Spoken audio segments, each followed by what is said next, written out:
Okay, you beautiful New Zealanders. Well, today we're just going to take a little bit of a diversion from Chris Luxon, the activist. And somebody sent me this video of a young person who's a disciple of Debbie Narawapaka. It's a youth MP, if you like.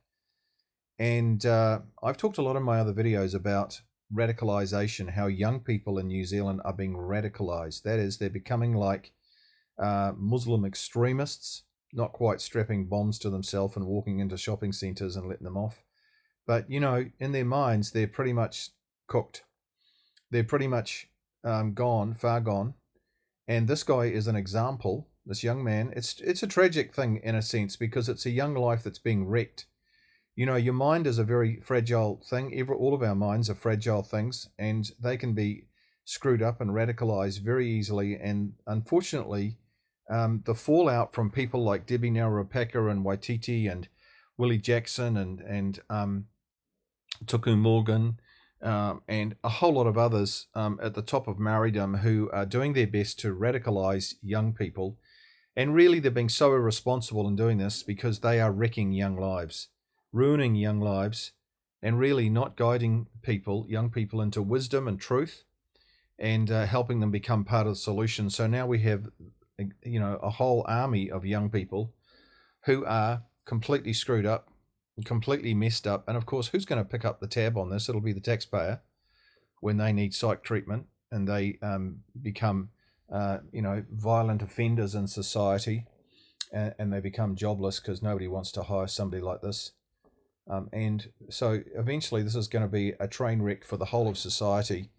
And it's the Maori radicals at the top of Marydom who are doing this. So let's just watch this video together. Tēnā koe, Mr. Speaker. Colonization is the worst thing to happen to this country. Okay, here's a guy called Luke Orbell, and he's a youth MP, says, for Debbie Narawapaka's MP. So, in other words, he's being tutored by Debbie Narawapaka, and she's the co-leader of the Te Pari Maori Party.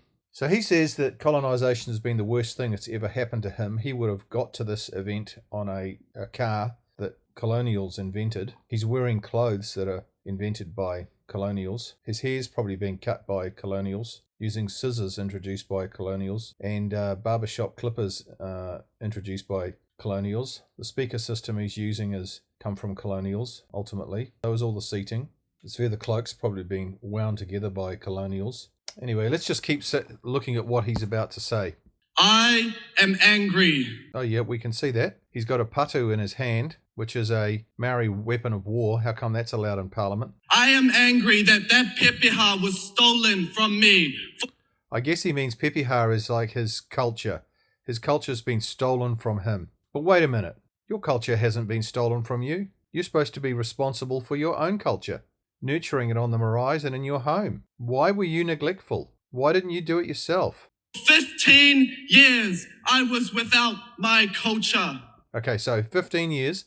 That's his first 15 years in life. Well, whose fault is that? It's up to all of us. You've got to take responsibility for your life, Luke. You can't expect me to make sure you keep your culture. It's not my culture, it's your culture. So look after it. If it's really valuable, why didn't you take care of your culture? You could have. Nobody was stopping you. Luke? Colonization took that from me. Oh, really? Colonization? No, I'd say it was your lack of self-discipline. I would say it's your lack of awareness. I would say it's your lack of not taking responsibility. Nobody was trying to stop you from connecting with your culture in your first 15 years. Absolutely nobody at all. Where'd you get that from? From my father, from his father, and from his father. 5 years ago, I reclaimed my whakapapa. Okay, so 5 years ago, I've reclaimed my whakapapa. That's his family tree or something. Well, hang on. Like I said, why didn't you take responsibility from the very earliest part of your life when you could have? My culture.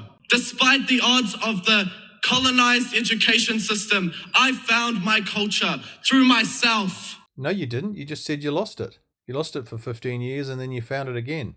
Where were your parents, Luke? Have you been talking to them about this? Do you have Maori parents? Because you look actually quite European to me. But anyway, did you talk to your parents about this? Because you're in their home and it's really the parental responsibility to bring up the children. And if they didn't give you any Maori culture that you really wanted, when did you first latch onto this that you didn't have any Maori culture and you wanted Maori culture. Sounds like you found it again at 15, and at 15 you took some responsibility. It's nothing to do with the education system, Luke, come on. And the colonised systems enabled you to speak like you speak. It's helped you learn how to speak, probably taught you how to read and write and arithmetic, and helped you get ahead in the world, because pre-1840 there were no schools here. Maori didn't even have a written language, and it was the missionaries who helped you get a written language. It was the missionaries who brought in all kinds of tools and implements made of iron, clothing as well, and livestock of all different kinds, showed you horticulture, how to grow crops, how to grow food.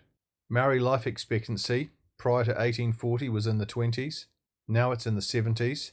How can you say colonialism is bad for you? Colonialism has given you everything you've got. Luke, what planet are you on? I did that myself, not with help from this government and the systems they set up to... Okay, he did it himself. He got back together, reconnected with his culture. Where does it say that the government has got to do that for you? Come on, take some responsibility. It's not the education system. That was never promised in the treaty. It was never promised to you. You're sure sounding like a spoilt brat to me. Disenfranchise Maori, Indigenous and Pacific communities. Okay, well, Maori are not Indigenous, and nor are the Pacific communities who live here. None of them are. The Moriori were here way before the Maori were, and there's even strong evidence that there were cultures here before the Moriori. So, Luke, I think a good history lesson for you would be a great starting point. Queer suicide rates, rangatahi mental health, gun violence, child poverty, the foster care system, incarceration, all can be prevented if you understood the obligation to te tiriti. Okay, so out comes the big pack of victim cards, and he named about 6 or 7 things there. All of them victim card mentality. So this is a brainwashed young person who's been radicalized and brainwashed, and he's come under the spell of heavy propaganda. And he now believes that all of these terrible ills that society has is somebody else's fault. It's not his, in fact. So he's well and truly playing the victim card game. Oh, I feel so sad for this guy, because honestly, he needs detoxing. He needs to be deprogrammed, I think is the psychological term in a psychological sense. And upheld that across our systems. Decolonize our systems. Okay, decolonize. Righto. Put your patu down. Take all your clothes off. For the second day in a row, a naked man was seen running through the streets of... Take the hair tie out, which is a colonial little thing that you got in the back of your hair there. Take all your clothes off, be naked, and walk home. And don't you dare walk on a road, and don't you dare walk on a footpath, and don't dare take a car or a bus or a plane, because they are all colonization benefits that you are receiving. And don't go to a home built with windows and doors and has electricity and water, because that's all colonization, so don't live in that. Go up in the bush, take all your clothes off. Oops, sorry, I forgot about that. You already were naked, so you don't have to take your clothes off. Just get into the bush, make a little flax skirt, stick it on, and start wandering around. And don't dare go to the shops to go and buy anything. You just eat grubs, and you eat little things that you can find in the deep bush of New Zealand. Go on, Luke. Away you go. Colonization's been so bad for you. Let's see you go right back to pre-colonization days and get straight back into it. Come on. I grew up in South Auckland, where hundreds and hundreds of rangatahi have to leave school to support their whānau. All right. They have to leave school to support their families. Well, whose fault is that? Everybody has equal opportunity in New Zealand, Luke. Everybody. Tell us who these hundreds of people are too, because you're probably making that up, I'd say. But even if it's true, everybody has equal opportunity in this country. Everybody. There's nothing Maori can't access that everybody else can access. There's no prejudice, no bias, no racism, just a level playing field. In fact, it's not level, because Maori are getting advantage over everybody else. They're first-class citizens. Why is that the case? Oh, I think you've got anger issues. And I'm serious. I would go and sign up for a little bit of a anger management course. Why? Our education system should be supporting tauira Māori, tauira Pacifica, and all Indigenous tauira to succeed in this country. Well, there's absolutely nothing stopping them from doing that. All they have to do is diligently apply themselves. Some Maori in this country have done extremely well. Extremely well. Look at Winston Peters. Look at David Seymour. Look at Saraparana Ngata. There's many Maori in business who are doing very, very well. What are you talking about? Ban seabed mining.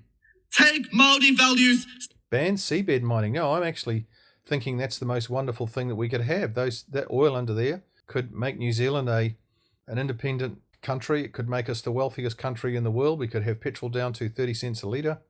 That would push the price of everything down. That would give everybody a heck of a lot more money in the pocket and to spend, and the economy would boom. And the whole world would want to come here. Anyway, keep going. Seriously, give back our land. Give back our land. Hang on, Luke. Your ancestors sold 92% of their land. Nobody gets land back that they sold. Come on, Luke. You don't know the facts. They sold 92% of their land and they want it back. That's not how life works. If you sell land, Luke, you lose it. Unless you want to buy it back. Language and give back our culture. Hoki mai te whenua. Give back our language. Nothing is stopping you from speaking your language in your school, in your home, with your friends, on the marae. No, this is what all the other 159 cultures in the country do, and they do it very, very successfully. The Hindus and the Sikhs and the various religious groups and various cultural groups, the Afrikaans and everybody else, they take responsibility. Why aren't you doing that, Luke? Hoki mai te reo. Hoki mai te Māori. Oh, there's a lot of anger here, man. Man, I'm serious. You really need that treatment. Tēnā koutou katoa. Wasn't that very, very interesting? So how should we summarize this? Well, Luke is a very sick young man. Why is he sick? Well, he's been radicalized. He's pregnant with victim cards, and so he's disempowered himself. He's angry, so he's going to radicalize other young people. He's history ignorant, so he's spreading misinformation. He's a toxic cocktail. Who's to blame? Well, ultimately, it's our politicians. If you turn a blind eye to apartheid, to separatism, to racism and the destruction of democracy, which is all around us now, then the inevitable happens. If you get MPs and prime ministers who won't step in and sort it out, strong, powerful prime minister is what we need. Then the inevitable happens if you don't get a strong prime minister. What's that? What happens?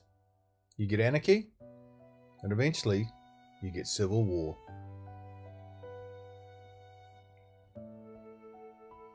Please share this video with everyone everywhere. The mainstream media should be reporting on the issues I am raising in these videos, but they're not. Why aren't they? Well, they're corrupt. Why are they corrupt? They are collaborating with Maori activists. There's no doubt about that.